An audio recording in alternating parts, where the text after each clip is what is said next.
লাহৰীঘাট বিদ্যাসাগৰ বিদ্যাপীঠত দশম শ্ৰেণীৰ আশীৰ্বাদ সভা উদযাপন। বিদ্যাসাগৰ বিদ্যাপীঠত তৃতীয় বাৰ্ষিক দশম শ্ৰেণীৰ আশীৰ্বাদ সভা অতি উলহ মালহেৰে উদযাপিত হয়। পুৱা 10 বজাৰ পৰা বিদ্যাপীঠৰ ছাত্ৰ ছাত্ৰীৰ দ্বাৰা নৃত্য গীত পৰিৱেশন খুবেই উল্লাহেৰে পাৰ হৈ যায়।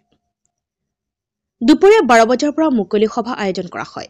উক্ত সভাত অঞ্চলটোৰ বিভিন্ন গণ্যমান্য ব্যক্তিসকল উপস্থিত থকাৰ লগতে বিদ্যাপীঠৰ শৈক্ষিক কমিটিৰ সভাপতি প্ৰাক্তন শিক্ষক মকবুল হুছেইন, প্ৰচাৰ সম্পাদক মেহবুব আনোৱাৰ, সাধাৰণ সম্পাদিকা ৱাহিদা ৰহমান, কাৰ্যকৰী সম্পাদক আছাদ উল্লাহ মহম্মদ ৱাহিদ,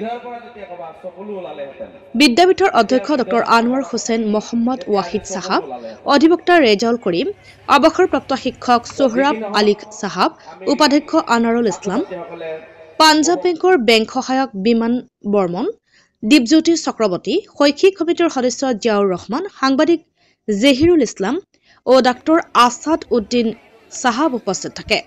উল্লেখযোগ্য যে এইবাৰ 18 গৰাকী ছাত্ৰ ছাত্ৰীয়ে হাইস্কুল শিক্ষান্ত পৰীক্ষাত অৱতীৰ্ণ হ'ব।